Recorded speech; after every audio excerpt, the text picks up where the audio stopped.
गुल्लू और उसका गैंग भैंसे चराते हैं। गुल्लू के गैंग में 4 और लोग हैं। सबसे सीनियर गुल्लू, उसके बाद बिल्ला, फिर पप्पू, फिर गोगा और सबसे छोटा निक। इस वक्त तक ये 100 भैंसे चुरा चुके हैं और वक्त आया भैंसों को आपस में बांटने का। अब भैंस चोरों के भी कोई असूल होते हैं। इनका असूल जमहूरियत पे बेस्ड है। गुल्लू इनको समझाता है कि तरीका ऐसे होगा कि सबसे पहले गुल्लू एक प्लान देगा कि भैंसें कैसे बांटनी जानी चाहिए। अगर प्लान को आधे या आधे से ज़्यादा लोगों ने वोट दे दिया तो यही प्लान अपना लिया जाएगा। लेकिन अगर प्लान को आधे से कम लोगों ने वोट दिया तो फिर गुल्लू को उठा के दरिया में फेंक देगा। फिर बिल्ला अपना प्लान देगा। अगर बिल्ले का प्लान को आधे या आधे से ज़्यादा लोगों ने वोट दे दिया तो बस फिर ऐसे ही भैंसें तकसीम होंगी।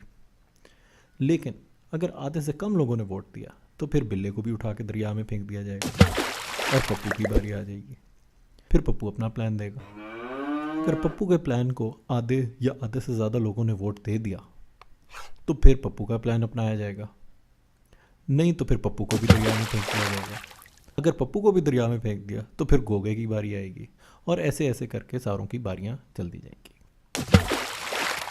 अब भैंस चोर सारे बहुत सियाने हैं और वो ये भी जानते हैं कि बाकी सारे भी बहुत सियाने हैं। तो एक चीज़ सारे पहले ही समझ जाते हैं, वो ये है कि निक्के की तो बारी आएगी ही नहीं, क्योंकि निक्के की बारी आने के लिए गोगे के प्लान को आधे से कम लोगों के वोट मिलने चाहिए। लेकिन जब गोगा प्लान देगा तो लोग ही सिर्फ 2 होंगे, एक गोगा और एक निक्का। एक तो वो अपने आप को ही वोट दे देगा तो आधे वोट तो ऐसे ही पूरे हो जाएंगे और निक्के की बारी आ ही नहीं सकेगी। इसका मतलब यह है कि गोगा जो भी प्लान देगा वही निक्के को मानना पड़ेगा। तो फिर गोगे का प्लान क्या होगा? गोगा प्लान करेगा कि 100 भैंसें मुझे दे दें और निक्के को कुछ ना दिया जाए। ये बात सारे के सारे समझ जाते हैं। लेकिन ये समझते हुए वो ये सोचते हैं कि गोगे की बारी आएगी कैसे। गोगे की बारी आने के लिए उससे पिछली बारी में पप्पू के प्लान को रिजेक्ट होना पड़ेगा। तो अब पप्पू ये सोचेगा कि मैं दरिया से कैसे बचूं। पप्पू ये जानता है कि अगर उसका प्लान रिजेक्ट हो गया तो अगली बारी में गोगा निक्के को कुछ नहीं देगा। पप्पू ये भी जानता है कि उसको 3 में से 2 वोट चाहिए। एक वोट तो उसका अपना हो गया, एक वोट वो निक्के का ले सकता है अगर वो निक्के को एक भैंस की ऑफ़र लगा दे। तो पप्पू का प्लान ये होगा कि 99 भैंसें पप्पू रखे और एक भैंस वो निक्के को दे दे। इस तरीके से जब पप्पू की बारी आएगी एक वोट उसका अपना मिल जाएगा और एक वोट उसे निक्के का मिल जाएगा और गोगे को कुछ नहीं मिलेगा। तो अब सबको ये पता है कि अगर पप्पू की बारी आ गई तो पप्पू को 99 भैंसें मिलेंगी, निक्के को 1 मिलेगी और गोगे को कुछ नहीं मिलेगा। लेकिन सवाल ये है कि पप्पू की बारी कैसे आएगी? पप्पू की बारी तब आएगी अगर उससे एक बारी पहले बिल्ले को उठा के दरिया में फेंक दिया गया हो। तो बिल्ले ने भी सोचना है कि मैं दरिया से कैसे बचूंगा। बिल्ले को ये पता है कि जब उसकी बारी आएगी तो 4 लोग रह गए होंगे। 4 में से उसको कम से कम 2 वोट चाहिए। एक वोट तो हो गया उसका अपना।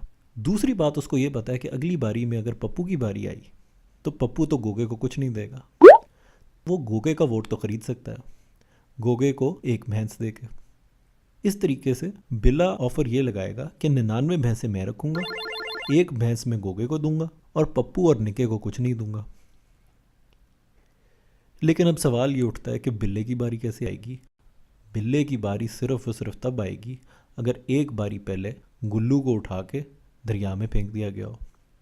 तो अब गुल्लू पहली बारी में ही ऑफ़र ऐसी क्या लगाएगा कि जो बाकी सारे मान भी जाएं और गुल्लू को दरिया में भी ना फेंकें।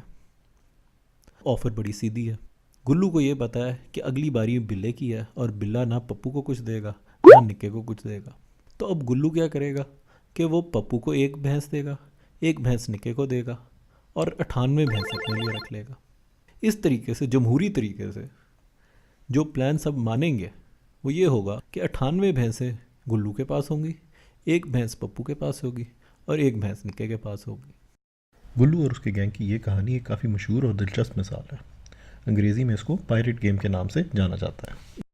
इसमें दिलचस्प बात यह है कि जब आपको ये कहा गया कि भैंसें तकसीम करने का कोई भी प्लान तब तक नहीं माना जाएगा जब तक कि एक अक्सरियत उसको वोट नहीं देगी, तो आपको शायद ये लगा हो कि इससे भैंसें किसी मुनसफाना तरीके से तकसीम होंगी या कम से कम अक्सरियत का तो फ़ायदा होगा ही।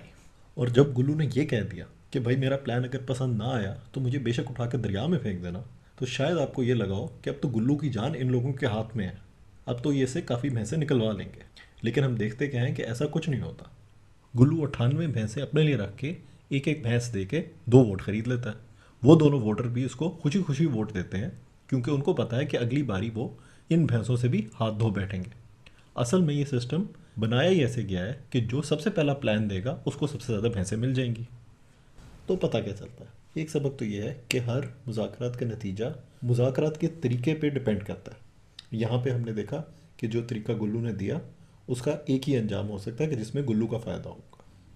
दूसरा सबक ये है कि अगर हम जानना चाहते हैं कि किसी भी सिस्टम का क्या नतीजा होगा, तो हमें एक एक करके हर बंदे की तरफ से सोचना पड़ेगा कि वो क्या करेगा। ज़रूरी नहीं है कि ऊपर ऊपर से जो सिस्टम का नतीजा लग रहा हो असल में भी वही हो, जैसे कि हमें गुल्लू और उसके गैंग की कहानी से नज़र आया।